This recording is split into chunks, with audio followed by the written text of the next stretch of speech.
Sangeetha versus Vijay, அதில் கூட அவங்க சங்கீதா விஜய்ன்னு தான் போட்டிருக்காங்க.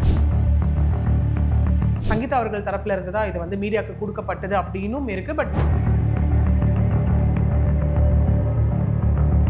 ஸ்டில் இந்த கேஸில் அகெயின் வருத்தத்துக்குரிய ஒரு விஷயம் என்ன அப்படின்னா, அந்த விமென்னை வந்துட்டு பிளேம் பண்ணுற ஒரு விஷயம். இதில் அகெயின் அவங்க சொல்லியிருக்க அந்த மெயின் அலிகேஷன் என்ன அப்படின்னு பார்த்தோன்னா, நடிகையுடனான திருமணத்தை தாண்டிய உறவு. அதை நான் ஏப்ரல் 2021 கண்டுபிடிச்சோம். அவர்கிட்ட நான் வந்து இல்லைங்க சொல்லுவோம் இல்லையா, எல்லாருமே ஒரு விஷயத்தை கண்டுபிடிக்கும் போது இல்லை இது வேண்டாம் இது தப்பு அப்படின்னு சொல்லும் போது section 27 clause 1 sub clause A, B and D 3 section கீழே இப்போ அவங்க அந்த டிவோர்ஸ் பெட்டிஷன் ஃபைல் பண்ணி கூடவே அவங்க என்ன சொல்லியிருக்காங்கன்னா, அதை மட்டும் சொல்லாமல் இந்த க்ரூயாலிட்டின்ற ஒரு விஷயமும் இன்க்ளூட் ஆகுது. அடல்ட் இந்த கேஸை பொறுத்த வரைக்கும் அடல்ட்ரி கிரவுண்டு மட்டும் கிடையாது, இன்னும் 2 கிரவுண்ட்ஸ் இருக்குது. தட் 2வது கிரவுண்ட் என்ன அப்படின்னு பார்த்தீங்கன்னா, அந்த நடிகையுடனான தொடர்புனால என்னையும் என் குழந்தைகளும் வந்து அவர் அவாய்ட் பண்ணார்.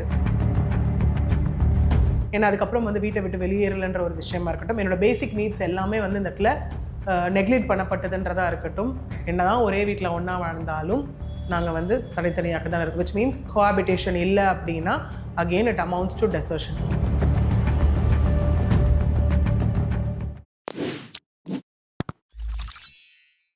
வணக்கம் மேம். வணக்கம் சார். ஆக்டர் அண்ட் டிவிகே தலைவர் விஜய் அவர்கள் மேலே அவங்களோட ஒய்ஃப் வந்து ஒரு பெட்டிஷன் போட்டிருக்காங்க. அது சோஷியல் மீடியாவில் ரொம்ப பரவலாக பேசப்பட்டிருக்கு. முதல்ல எனக்கு அது என்ன கேள்வினா, ஃபர்ஸ்ட் அது உண்மையா? நீங்களா தான் இந்த கேள்வியை கேட்டிங்களே ஆக்சுவலி. ஏன்னா ஸ்டில் வந்துட்டு அந்த தொண்டர்கள் இருக்கட்டும் இல்லை காமன் பீப்புளாக இருக்கட்டும், நிறைய பேருக்கு வந்து இது என்ன உண்மையா இது அப்படிங்கிற மாதிரியான டவுட்ஸ் எல்லாமே அந்த இடத்துல இருக்கு. ஓகே, ஏன்னா அவங்களால ஸ்டில் வந்து இதை அக்செப்ட் பண்ணிக்க முடியல. இப்படி ஒரு அலிகேஷன் வந்திருக்கே அப்படிங்கிறது ஒரு பக்கம். ஓகே, இன்னொரு பக்கம் வந்துட்டு எவ்வளோ அலிகேஷன்ஸ் வந்தாலும் நான் பிளைண்டாக சப்போர்ட் தான் பண்ண போகிறேன் அப்படிங்கிறது ஒரு பக்கம். ஓகே, ஏன்னா ஸ்டில் எதுவுமே இங்கே டிசைட் ஆகலை. இங்கே வந்து யாருமே வந்து நாங்கள் நம்ம தப்பு பண்ணவங்க தப்பு பண்ணாதவங்க அப்படின்னு நம்ம சொல்லிட முடியாது. This is in preliminary state, ரொம்ப ப்ரிலிமினரி ஸ்டேட்டில் தான் இருக்குது. ஓகே, ஏன்னா இப்போ தான் போடப்பட்டிருக்கு, இந்த விஷயம் இருக்குது. இன்னும் நமக்கு வந்து லாங் ரன்னு போகணும். போனாதான் நம்மளால் வந்துட்டு ஷியரா இல்லைப்பா சொன்ன மாதிரி தப்புப்பா இல்லை தப்பு இல்லை அப்படிங்கிற ஒரு விஷயம் எல்லாம் பேஸ்ட் ஆன் ப்ரூவிங் ஃபேக்டர் தான் நம்மளால வந்து டிசைட் பண்ணவே முடியும். இந்த இடத்துல இது உண்மையா அப்படின்னு கேட்டோம் அப்படின்னா, எஸ் கோர்ட்டில் ஃபைல் ஆயிடுச்சு. ஃபைலான ஒரு பெட்டிஷன் காப்பியை தான் எல்லாருமே பார்த்துட்டு இருக்கோம். எஸ், இந்த மாதிரி ஒரு விஷயம் ஃபைல் ஆயிருக்கு அப்படிங்கிறது உண்மைதான். Okay ma'am. ஏன்னா இப்போ அட்வொகேட்டாக நீங்கள் சொன்னால் என்னால் நம்ப முடியும். ஏன்னா சோஷியல் மீடியாவில் இப்போ நிறைய ஏஐ வந்துருச்சு, ஃபேக்காக நிறைய பேர் கிரியேட் பண்ணி போடுவாங்க. ஆமாம். ஸோ அப்படி இருக்கிறப்ப ஒரு பெட்டிஷன் போடுறாங்க, ஒரு காமன் பீப்புளாக இருந்தாலும் சரி, அவங்க செலிபிரிட்டியோட ஒய்ஃபாக இருந்தாலும் சரி, அந்த போடுற பெட்டிஷன் எப்படி வெளியில் வந்துச்சு? அதை வெளியில் விடலாமா? அகெயின் அதுதான் இதில் அகெயின் வந்து ரொம்ப பெரிய ஷாக்கிங்கான ஒரு விஷயம் அதுதான். ஏன்னா அந்த மாதிரி ஒரு பெட்டிஷன் ஃபைல் பண்ணுறாங்க. அது என்ன கேஸாக வேணா இருக்கட்டும், அது வந்து நான் இந்த மேட்ரிமோனியல் டிஸ்பியூட்னு மட்டும் நான் சொல்ல வரல. அது ஒரு சிவில் கேஸ், கிரிமினல், என்ன லைக் ஃபேக்டர்ஸ் ஆஃப் கேஸாக இருந்தாலுமே முதல் விஷயம் வந்து கான்ஃபிடென்ஷியாலிட்டி. ஓகே, அதுவும் வந்து இந்த ஃபேமிலி மேட்ரிமோனியல் டிஸ்பியூட்ஸ்லாம் நீங்கள் வரும்போது முதல்ல நம்ம கிட்ட கிளைண்ட்ஸ் கேட்குற விஷயமே என்னவா இருக்கும் அப்படின்னா, இந்த விஷயத்தை வந்து கான்ஃபிடென்ஷியலாக வச்சுப்பீங்களா அப்படின்னு தான் கேட்பாங்க. ஏன்னா நம்மளை நம்பி அவங்க அவ்வளோ விஷயத்தை அவங்க எல்லாமே நம்ம கிட்ட வந்து ஷேர் பண்ணுவாங்க. அதுதான் நம்ம பெட்டிஷனாக நாளைக்கு போட போகிறோம் இல்லையா? ஸோ அப்படி இருக்கும்போது முதல் விஷயம் அந்த கான்ஃபிடென்ஷியாலிட்டி அப்படிங்கிற ஒரு விஷயம் வந்து அந்த இடத்துல தேவை. ஓகே, அதெல்லாம் தாண்டி இந்த பெட்டிஷன் வெளியில் வந்ததே முதல்ல வந்து ஒரு ஆச்சரியமான விஷயம் தான். ஏன்னா இவ்வளோ நாள் வந்து ஒரு டிவோர்ஸ் வரும் பிட்வீன் லைக் சோஷியல் ஃபேமான பர்சன்ஸ்க்கு வரும். அது என்னென்ன ரீசன், ஏது ரீசன்னு சொல்லி ஒன்று லைக் மீடியா நியூஸ் சேனல்ஸ் கிட்ட கொடுத்து அவங்க வந்து ஒரு டாக்குமெண்ட்ரி மாதிரி போடுவாங்க. இல்லை அப்படின்னா அவங்க லெட்டர் ஹெட்டில் வரக்கூடியதை நம்ம பார்த்துருக்கோம் நிறைய. பட் ஐ திங்க் இதான் வந்து ஃபர்ஸ்ட் டைம் இந்த மாதிரி வந்து பிஃபோர் ஹேண்டாக ஃபைல் பண்ண உடனே ஒரு பெட்டிஷன் காப்பியே வந்து ஒரு என்டையர் அந்த டாக்குமெண்ட்டே வந்துட்டு இப்படி சர்க்குலேட் ஆகிட்டு இருக்கிறது. இதில் தான் வந்து இல்லை இன்னும் சில நியூஸஸ்லாம் என்ன இருக்குது அப்படின்னா, சங்கீதா அவர்கள் தரப்புல இருந்து தான் இது வந்து மீடியாவுக்கு கொடுக்கப்பட்டது அப்படின்னும் இருக்குது. பட் அது எந்த அளவுக்கு ஷுர் அப்படிங்கிறது வந்துட்டு நமக்கு தெரியல. ஒருவேளை சங்கீதா அவங்க தரப்புல இருந்தால் இதை வெளியிட்டிருக்காங்கன்னா அவங்களுக்கு எந்த மாதிரி தண்டனைலாம் கிடைக்கும்? அகைன் இதில் என்ன அப்படின்னு பார்த்தீங்கன்னா, இதெல்லாம் நான் ஃபைல் பண்ணியிருக்கேன்னு மட்டும்தான் அவங்க கொடுத்துருக்காங்க. ஓகே, மற்றபடி வந்து அவங்க வேற எதுவும் வந்துட்டு வெளியே வந்து ரிலீஸ் பண்ணலை இல்லையா? இதெல்லாம் நான் ஃபைல் பண்ணியிருக்கேன், இதுதான் டாக்குமெண்ட் அப்படின்றது வந்து இப்போ ஒன்றும் இல்லை. எடுத்துக்கோங்களேன், இப்போ நம்ம ஒரு கிரிமினல் கம்ப்ளைண்ட் கொடுக்குறோன்னு வச்சுக்கோங்களேன். கொடுக்கும்போது நம்ம என்ன பண்ணுவோம்னா, அந்த கம்ப்ளைண்ட்டை வந்துட்டு சில விஷயம்லாம் இடலாம் பண்ணிட்டு நம்ம ப்ரெஸ் பீப்புளுக்கு கொடுப்போம். வந்துட்டு ப்ரெஸ் அந்த கம்ப்ளைண்ட் அப்படியே தான் வந்து அப்லோட் பண்ணுவாங்க. அந்த மாதிரியான ஒரு விஷயம் தான் இது. பட் ஆனால் இவங்க ஃபைலில் பார்க்குறப்ப எல்லாமே இன்ச் பை இன்ச் எல்லாமே அப்படியே ஓப்பனாக தெரிஞ்சிருச்சுல மேம். ஆமாம், this is a copy, entire copy document அப்படின்னும் போது அதான் இதில் இது வெளியில் வந்துருச்சு. மக்கள் வந்து ஓகே இந்த மாதிரி ஒரு டிஸ்பியூட் இருக்குன்றதோட நிறுத்தியிருக்கணும். நிறைய பேர் என்ன அப்படின்னா அவங்களோட ஒரு சொந்த ஐடியாலஜியை உள்ள தூக்கி திணிக்கிறாங்க. இப்போ சில பேருக்கு வந்து இதுல ஒருத்தரை பிடிக்கும், ஒருத்தரை பிடிக்காம இருக்கும். அவங்க ஐடியாலஜியை பேஸ் பண்ணி அவங்கள ஒரு டிசிஷனுக்கு வந்துடுறாங்க. இல்லைங்க கண்டிப்பா இவர் பண்ணியிருப்பாருங்க, ஐயோ இவங்க பண்ணலங்க.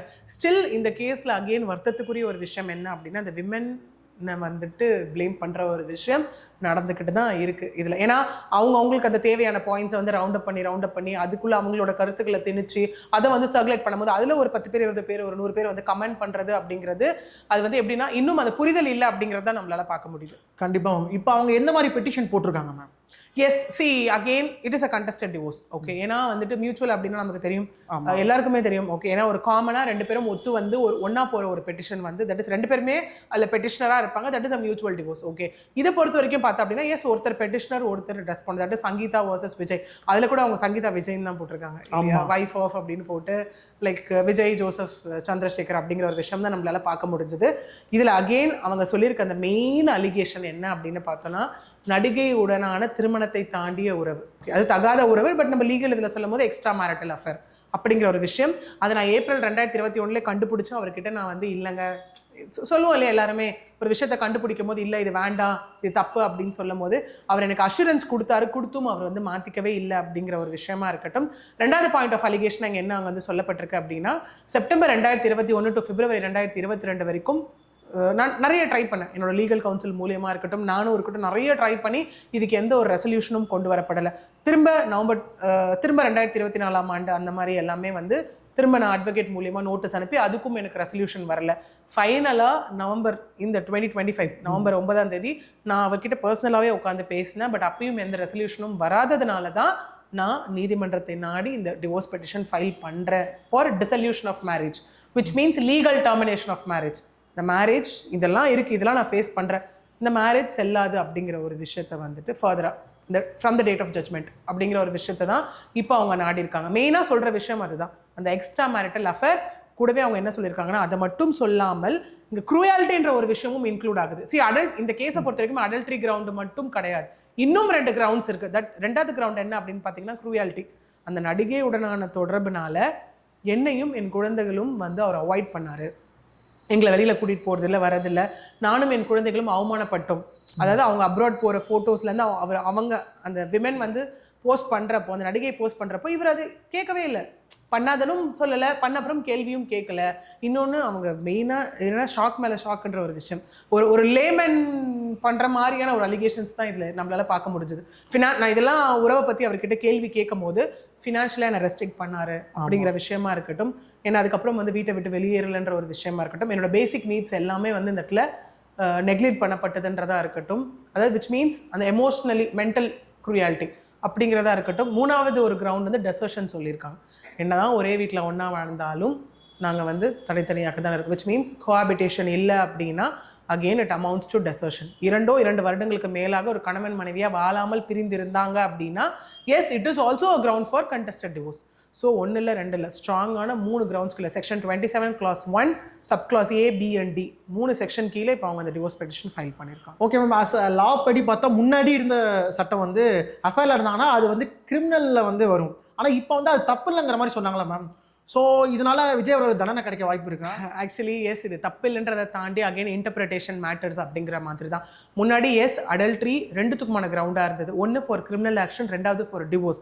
அதுக்கப்புறம் என்னாச்சு அப்படின்னா இந்த கான்ஸ்டியூஷனல் ப்ரொவிஷன் எல்லாத்தையும் இன்டர்பிரேட் பண்ணி என்ன பண்ணிட்டாங்க அப்படின்னா, இல்லை கிரிமினல் ஆக்ஷனை எடுத்துட்டு எஸ் அடல்ட்ரியா அவங்க ஹஸ்பண்டோ ஒய்ஃபோ யார் கூடயாவது இருக்காங்கன்னு உனக்கு தெரிய வந்ததா, டிவோர்ஸ் ஃபைல் பண்ணிட்டு பிடிக்கலையா வெளியில் போயிருங்க, இப்படி தான் கிரவுண்ட். பட் பைகாமிக்கு ஸ்டில் அந்த ஸ்டேட்டஸ் தான். அதாவது திருமணத்தில் ஒரு திருமண உறவு ஒரு கல்யாணம் பண்ணி ஒரு பந்தத்தில் இருக்கும் போது இன்னொரு கல்யாணம் பண்ணால், அதாவது டிவோர்ஸ் வாங்காமல் பண்ணாங்க அப்படின்னா yes it is a like it amounts to criminal action. அது ஸ்டில் அப்படி தான் இருக்கு. ஓகே, திருமணத்தை தாண்டி பந்தம் இருந்தால் கூட அதுக்கு ப்ரூஃப் இருக்கணும். இவங்க வந்து அந்த ஃபைலே பார்க்குறப்ப நிறைய இடத்துல ப்ரூஃப் இருக்குன்னு சொல்லியிருக்காங்க. ஆமாம், உண்மையில அவங்கள்ட்ட இருக்கான வாய்ப்பு இருக்குன்னு நினைக்கிறீங்களா? இங்கே உண்மையா பொய்யா அப்படிங்கிறத தாண்டி ஒரு விஷயம், இப்போ நீங்களும் நானுமே இருக்கோன்னு வச்சுக்கோங்களேன், நான் வந்து உங்கள் மேலே வந்து திரும்ப ஒரு லிஸ்ட் ஆஃப் ஒரு 10 அலிகேஷன் கொடுக்குறேன் அப்படின்னா, அலிகேஷன் கொடுக்கறதோட என்னோட ஒர்க் ஸ்டாப் ஆகிடாது இல்லையா? உங்கள் மேலே கொடுக்குற 10 அலிகேஷனுக்கும் என்கிட்ட ப்ரூஃப் இருக்கணும், இருந்தால் மட்டும் தான் நான் ப்ரூவ் பண்ண முடியும் நீங்கள் தப்புன்றது. அது இல்லாமல் சிம்பிளி என்னால் பெட்டிஷன் கொடுக்க முடியாது. அது என்ன கேஸாக எடுத்துக்கோங்க, இல்லை எந்த கம்ப்ளைண்ட்டாக எடுத்துக்கோங்க. நம்ம நிறைய பேசும்போது நான் அதை பற்றி சொல்லியிருக்கேன். ஒரு விஷயம் நான் ஒருத்தர் மேலே சொல்கிறேன்னா அதை ப்ரூவ் பண்ணுற வரைக்கும் இது என்னோட கடமை. நான் இதெல்லாம் சொல்லியிருக்கேன், நான் இப்பெல்லாம் கஷ்டத்தை அனுபவிச்சிருக்கேன், நான் ப்ரூவ் பண்ணியே ஆகணும் அந்த இடத்துல. இவங்க இங்கே இன்னொன்னும் சொல்லியிருக்காங்க, என்னுடைய கணவரிடம் இருந்து அழுத்தம் வந்தால் ஏதாவது ப்ரெஷர் எனக்கு வந்துச்சு அப்படின்னா அந்த நடிகையுடைய பெயரையும் நான் வெளியிடுவேன். Okay will also include that person as a party to the case. ரெண்டாவது பார்ட்டியா நான் கேஸ்ல இன்வால்வும் பண்ணுவேனும் சொல்லியிருக்காங்க. ஓகே, இதெல்லாம் எப்போனா நமக்கு ஸ்டில் 20ஆம் தேதி அவங்கள வர சொல்லியிருக்காங்க. அதுக்கப்புறம் மீடியேஷன் இருக்கு. மீடியேஷனுக்கு அப்புறம் ப்ரூஃப் சப்மிட் பண்ற ஸ்டேஜ்னு வரும் இல்லையா, அப்போ இந்த கேஸ் அந்த தூரத்துக்கு ப்ரொலாங் ஆக போகுது அப்படின்னா எஸ், சங்கீதா சைட்ல இருந்து அவங்க சொன்ன அலிகேஷன்ஸ்க்கு எல்லாமே அவங்க ப்ரூஃப் சப்மிட் பண்ணணும்.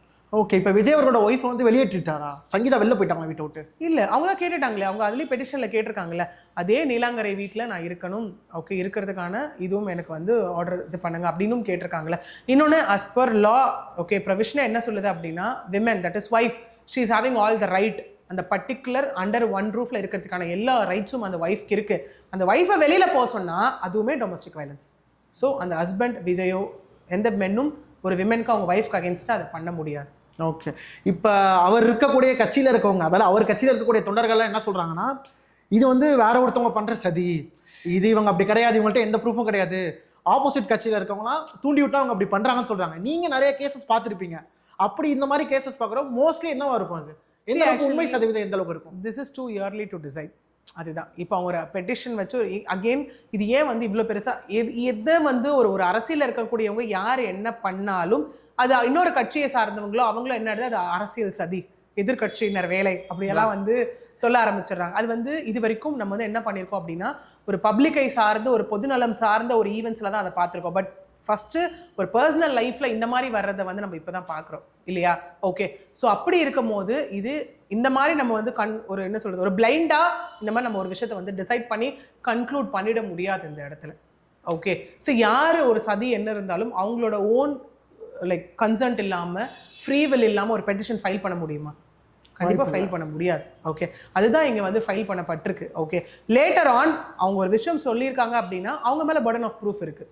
அவங்க அதை ப்ரூவ் பண்ணால் மட்டும்தான் இந்த டிசல்யூஷன் ஆஃப் மேரேஜ் அப்படிங்கிற ஒரு விஷயம் வந்து இங்கே நடக்கும். Okay ma'am, last question. இப்போ வந்து அந்த பெட்டிஷனில் பார்த்தா இவ்வளோ அமௌண்ட் வேணும்னு சொல்லி கண்டிப்பாக போட்டிருப்பாங்க, மாதம் எனக்கு இவ்வளோ வேணும்னு போட்டிருப்பாங்க. ஆனால் அவங்க வந்து அதை மென்ஷன் பண்ணாங்க ஃபேர் இனஃப்ங்கிற மாதிரி மென்ஷன் பண்ணிட்டாங்க. அது ஏன் ma'am? Yes, fair and reasonable. Fair and reasonable, அதான் ஃபேர் அண்ட் ரீசனபிள். சி இங்கே அதுதான், அதுவுமே இதில் வித்தியாசமான ஒரு விஷயம் தான். யூஸ்வலாக வந்து எனக்கு இவ்வளோ இருக்குங்க, எனக்கு மந்த்லி இவ்வளோ கொடுங்க அப்படிங்கிற மாதிரியான ஒரு விஷயம், எனக்கு இவ்வளோ வந்துட்டு ஜீவனாம்சம் வேணுன்ற மாதிரி இங்கே செக்ஷன் 36 and 37 இன்ட்ரீம் மெயின்டெனன்ஸும் லைக் கேட்கப்பட்டிருக்கு, பர்மனெண்ட் அலிமோனியும் கேட்கப்பட்டிருக்கு. ரெண்டு கான்செப்ட்டுமே இதில் இருக்குது. Which means fair and reasonable அப்படின்னாலே அது வந்து இவ்வளோ அமௌண்ட் அவ்வளோ அமௌண்ட்டுன்னு இல்லை, அவங்களோட ஸ்டேட்டஸ் பார்த்து டிசைட் பண்ணக்கூடிய ஒரு விஷயம். ஓகே ஓகே, அவங்களுக்கு கொடுக்கக்கூடிய ஸ்டேட்டஸ் என்ன இருக்குது, அவங்களோட இன்கம் எவ்வளோ இருக்குது, அவங்களுக்கு என்ன அசெட் இருக்குது, அவங்களுக்கு என்ன லயபிலிட்டிஸ் இருக்குது, இதெல்லாம் வைத்து தான் அதை டிசைட் பண்ணப்படும். ஓகே, ஏன்னா ரீசெண்டாக முன்னாடி சில சினி ஸ்டார்ஸோட இது வரும்போதே அவங்க அவ்வளோ கேட்குறாங்க, பணத்தை கேட்குறாங்க அப்படின்னு. முதல்ல லைக் ஸ்டாண்டர்ட் ஆஃப் லிவிங் பார்க்கணும் நம்ம. அவங்க என்ன மாதிரி லைஃப் லீட் பண்ணுறாங்க, பசங்க படித்தா எந்த மாதிரி ஸ்கூலில் படிக்கிறாங்க, எந்த மாதிரி வீட்டில் இருக்காங்க, எந்த மாதிரி கார் யூஸ் பண்ணுறாங்க, எவ்வளோ இஎம்ஐஸ் போகுது, ஓகே எந்த மாதிரி ஒரு ஒரு சொஃபிஸ்டிகேட்டான வந்துட்டு ஒரு விஷயத்தில் வந்து குழந்தைங்களை வளர்த்தாங்க, அது திரும்ப அதையே நான் கொடுக்கணும், அதை விட்டு நான் திரும்ப கீழே இறங்க முடியாது அப்படிங்கிற மாதிரி. இது சில பேர் வந்து என்ன பண்ணுவாங்கன்னா அலிமோனி அப்படின்னு வரும்போது ஆன காமன் நோட் வந்து பார்ட்லி பே பண்ணுவாங்க. இப்போ ஒரு அமௌண்ட் பே பண்ணுவாங்க, நாளைக்கு குழந்தைங்க படிப்பு செலவுக்கு ஒன்று, குழந்தைங்க கல்யாணத்துக்கு ஒன்று, குழந்தைங்களோட ஃபியூச்சரை வந்துட்டு செட்டில் பண்ணுறதுக்கு ஒன்றுன்னு பண்ணுவாங்க. பட் இங்கே வந்து permanent alimony as a lump sum அப்படின்னும் போது அகெயின் இதெல்லாம் வச்சு தான் அது டிசைட் ஆக போகுது. அகெயின் இது கண்டஸ்டட் டிவோர்ஸா கடைசி வரைக்கும் போக போதா, இல்லை மிடில் ஏதாவது வந்து தீர்வு எட்டி மியூச்சுவலாக கன்வெர்ட் ஆக போதா அப்படிங்கிறது எல்லாமே we have to wait and see. Okay ma'am, நீங்கள் நிறைய கேசஸ் பார்த்துருப்பீங்கல்ல, அதை பார்க்குறப்ப இந்த மாதிரி ஃபஸ்ட்டு இந்த மாதிரி ஸ்டெப் எடுத்து நெக்ஸ்ட் மியூச்சுவலாக போகிறதுக்கான வாய்ப்பு இருக்கும். See again it depends with the parties. Okay, நம்ம யாருமே கிடையாது இதில் சொல்கிறதுக்கு. நம்ம அகெயின் ஈவன் தோ ஒரு லீகல் ப்ரொஃபஷனில் இருந்தாலும் நம்ம அவங்க சொல்கிறத கேட்டு அவங்கள கைட் தான் நம்ம பண்ண போகிறோம், இந்த இடத்துல அசிஸ்ட் தான் பண்ண போகிறோம். ஓகே, அது இதை பண்ணுங்க அதை பண்ணுங்க நம்ம எப்பவுமே இன்சிஸ்ட் பண்ணவே முடியாது. அவங்க என்ன கேட்குறாங்களோ அதை கைட் பண்ணி இங்கே செஞ்சு கொடுக்கறதுக்கு தான் இந்த இடத்துல இருக்கும் இல்லையா. அப்படி இருக்கும்போது again it depends with the parties வந்து இல்லைங்க எங்களுக்குள்ள சுமூகமாக தீர்வு கிடைச்சிருச்சு, டிவோர்ஸ் தானே, குழந்தைங்களோட லைஃபு காரணம் கருதி, குழந்தைங்களோட ஃபியூச்சரை கருதி இது ப்ரொலாங் ஆகுது, நாங்கள் மியூச்சுவலாக கன்வெர்ட் பண்ணிக்கிறோம்னு சொன்னால் மியூச்சுவலான கேசஸும் இருக்குது. இல்லை கடைசி வரைக்கும் கண்டெஸ்ட் பண்ணி ஃபைனலாக வந்துட்டு ப்ரூவ் பண்ணி ஒன்று டிவோர்ஸ் கிடைச்ச கேசஸும் இருக்குது, இல்லை இந்த பெட்டிஷன் வந்து மெயின்டெனபிள் ஆகலைன்னு சொல்லி போன கேசஸும் இருக்குது. ஓகே மேம், சில பேர் வந்து ரொம்ப வருஷம் இழுத்தடிப்பாங்க, இந்த கேஸ் அந்த மாதிரி போகிறதுக்கு வாய்ப்பு இருக்கா? எல்லாமே உங்களுக்கு ப்ரொசீஜர் வைஸ் தானே, கோர்ட்டுக்கும் சில டைமிங்ஸ் இருக்குது, ப்ரொசீஜர் வைஸ் அவங்க எல்லாத்துக்குமே ரெஸ்பாண்ட் பண்ணி தான் ஆகணும். ஸோ அதுக்கான டியூரேஷன் கண்டிப்பாக இந்த கேஸ்லையும் எடுக்க தான் போகுது. ஓகே மேம், பொறுத்திருந்து மேலும் என்ன நடக்குன்னு பார்ப்போம். ரொம்ப நன்றி மேம். கண்டிப்பாக, தேங்க்யூ.